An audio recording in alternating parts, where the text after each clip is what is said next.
This is a Fox News alert. Welcome to Hannity. A massive breaking story tonight from circanews.com. Sarah Carter, former Obama National Security Advisor Ben Rhodes, is now tonight a person of interest in the House Intel Committee's unmasking investigation. We'll get to all the details coming up in mere moments. First, the five forces working to destroy President Trump are now kicking their efforts into overdrive. They want to bring down, delegitimize his commander-in-chief. Laura Ingraham will weigh in on that and our breaking news. The Washington, D.C. swamp, they are waging an all-out war against the president. How is it possible for the president to govern when his own party is just pathetic? Tonight's important breaking news and opening monologue. All right, a reminder, as we've been telling you now for months, five forces aligning to take down President Trump. But what we're now seeing in this day and age unfold is far worse than ever before. Let's start with the deep state. They are the most dangerous, selectively leaking information meant to damage and hurt the president. Now, the perfect example, it happened again last night. Washington Post, citing an anonymous source, shocking, anonymous, reporting the president was personally involved in the statement about his son, Don Jr.'s meeting with a Russian lawyer. I guess we live in a day and age where a father can't even help his son when false, phony allegations are being made. Now, this, of course, is nothing new. It's part of the deep state playbook. They want to inflict the maximum amount of damage on the Trump administration. And that's only the beginning of this massive problem. We have leaks from the intelligence community. They have reached out of control levels. They want to hurt the president, stop his agenda. 125 leaks in 126 days, 7 times greater than what we saw from the previous two administrations. And it's why now the Trump administration finally is taking action. The Attorney General, Jeff Sessions, he is expected to now hold a press conference later this week on this very issue. Finally, I have now been arguing people need to be held accountable. People broke the law. They belong in jail. And it couldn't come at a better time because, as we've been telling you, circanews.com, Sarah Carter, has reported that the FBI general counsel now is also under investigation for leaking national security information again to the media. The general counsel of the FBI. And we know that James Comey wrote memos on government computers, some of it classified, and removed it from the FBI, had a friend leak it to the New York Times. He wanted a special counsel, and he got it. Now, the Department of Justice needs to find out who are these leakers, prosecute them to the fullest extent of the law. And on top of that, the second big force to destroy Trump media. Their so-called reporting on this administration is so completely abusively biased, it has now reached unparalleled levels. They are now completely out of touch and unhinged. Look at this. A recent Harvard study found that over 90% of NBC, CNN, CBS's coverage about the president is negative.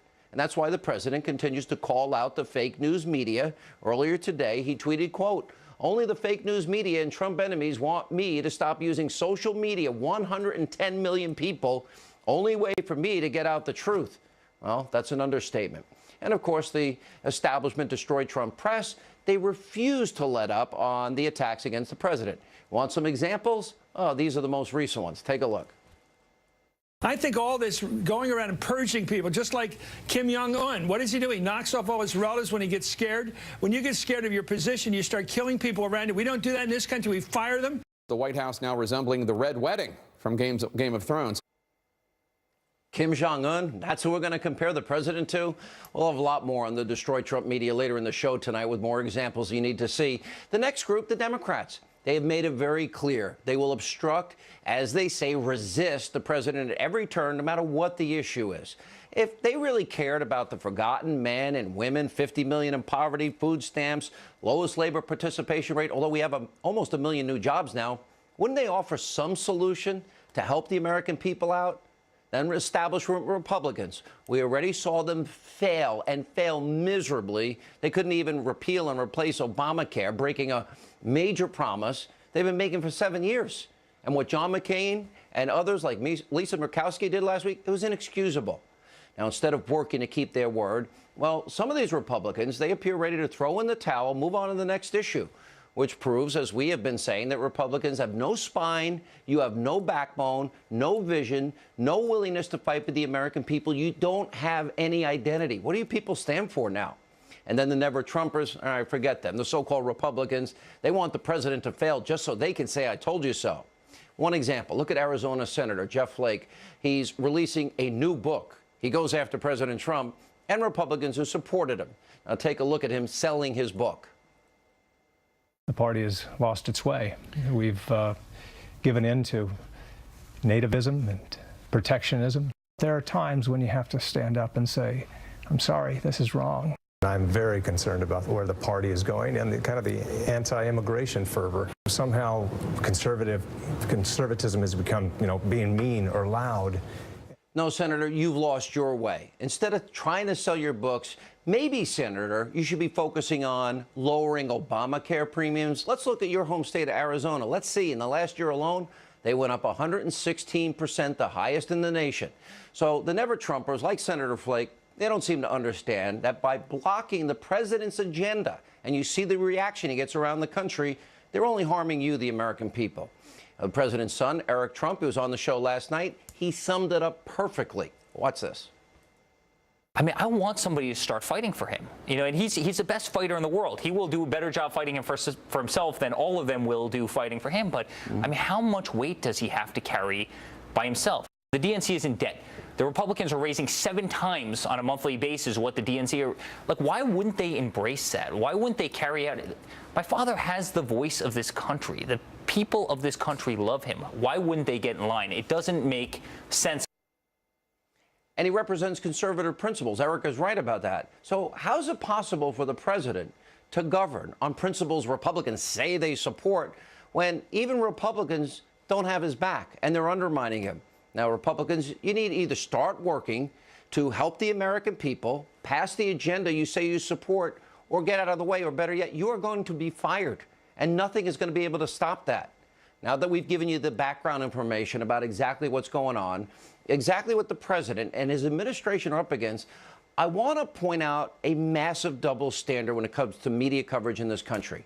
Earlier today, the White House press secretary, Sarah Huckabee Sanders, called out the press, the establishment press, for ignoring, you've heard it on this program, not many other places, massive Democratic scandals. Good for her. Watch this. You guys are focused on a meeting that Don Jr. had no consequence when the Democrats actually colluded with a foreign government like Ukraine. The Democrat-linked firm Fusion GPS actually took money from the Russian government while it created the phony dossier that's been the basis for all of the Russia scandal fake news. And if you want to talk further about a relationship with Russia, look no further than the Clintons, as we've said time and time again. Bill Clinton was paid $500,000 to give a speech to a Russian bank and was personally thanked by Putin for it. Hillary Clinton allowed 1/5 of America's uranium to reserve to be sold to a Russian firm whose investors were Clinton Foundation donors.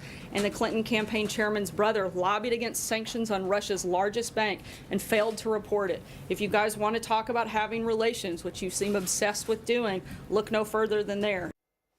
Checkmate. Sarah Huckabee Sanders, great job today. That's exactly what the media should be covering, but they don't, because they are completely abusively biased. They're left-wing ideological hacks. They only care about advancing their anti-Trump narrative, and they're obsessed 24/7. So I decided tonight I want to turn the tables on the establishment destroy Trump media just for a minute. Think about all these examples. How would the media react if a Republican member of Congress kept an IT guy on the payroll under investigation for double billing the government and reportedly smashed his hard drives, even though his lawyer denies it, and seemingly there were people unqualified for IT work being paid a fortune, people who worked at a car dealership and at a McDonald's? Now, the press would go insane if that involved a Republican, if that involved President Trump or his campaign, and not Debbie Wasserman Schultz. And here's another example. How would the media react if President Trump deleted 33,000 emails and then used acid wash bleach bit to get rid of them totally, then mishandled secret, top secret, and special access classified information on a private server, and smashed mobile phones with hammers? And what if Donald Trump's lawyers turned over BlackBerries to the FBI that didn't have any SIM cards? What good are they? How would the media react if Politico reported, like back in January, that it was a Republican, an RNC operative, who met with the Ukrainian ambassador at the Ukrainian embassy? How would they react if the Republican Attorney General met with Melania on a airport tarmac for 40 minutes just before that person was about to make a decision involving possible crimes they committed. How would the media react if Donald Trump himself, you want to talk about Russia? If he gave up to 20% of America's uranium to Vladimir Putin and the Russians, and he got kicked back to some Trump charity or the Trump organization over $145 million. Turn the tables on him. There's no doubt the media would be in a breathless, all-out frenzy. But since those scandals don't involve Democrats, they don't care. It's why Congress, not only are they not legislating, they need to take the lead. We gave them power, the power of subpoena, the power to investigate, issues like this in the House Judiciary Committee. They're finally now calling on a second special counsel to appoint an investigation into Hillary Clinton, James Comey, Loretta Lynch. It shouldn't end there. Congress has subpoena powers. You gave it to them.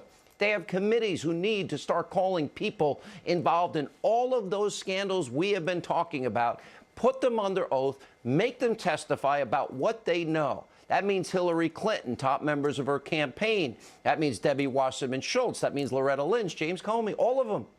Here with reaction, editor-in-chief of LifeZette, Fox News contributor, nationally syndicated radio host, and sometimes friend, not all the time friend, Laura Ingraham. How are you? I'm just enjoying. I was enjoying the last several minutes. We got to get that viral on YouTube. I'm putting that on my Facebook page, featuring it on LifeZette. That's everywhere. Sean, you're totally right. The double standard is so glaring. It's actually laughable if it weren't so serious. But if any of the facts that you just laid out, which apply to the Democrats, apply to Loretta Lynch, apply to the Justice Department and the Obama administration, were applicable to Donald Trump, they would be calling for heads. They would be demanding multiple special prosecutors, special investigations. And this is where the responsibility now lies. It lies with Congress. And people like Devin Nunes, who are trying to do the right thing, shouldn't be given, throw little bones to him, Congressman Nunes, who they tried to sideline on the other investigation. But this should be a serious inquiry into government wrongdoing and the use of our criminal justice our criminal justice laws to settle political differences. That also has to be examined, because we know, going all the way back to the IRS scandal with Lois Lerner and that total fiasco, that the Obamas were serious about intimidating the right, preventing them from speaking on key issues, and fighting back in every way that they know how. And the Republicans, they're always playing this genteel game of politics, and the Democrats they're out for blood. I mean, they are out for political blood, and they mean business. Well, I think you pointed out, a lot of them don't want Donald Trump to succeed. A lot of them don't like his policies. You heard from Jeff Flake. He represents not just himself and maybe John McCain. He represents a significant Chamber of Commerce wing of the Republican Party on immigration, trade, and going on to the interventionist foreign policy of George W. Bush, which some people might disagree with as well. How do they get away with smashing to smithereens hard drives? How do they get away with deleting subpoenaed emails, 33,000? How do they get away with acid wash bleach pit? How do they get away with hammers? Do you ever take a hammer to a BlackBerry or an iPhone? How do you get away with sending the FBI devices without SIM cards? Why do I think I would spend eternity in jail and you would have to bring me a cake with a file?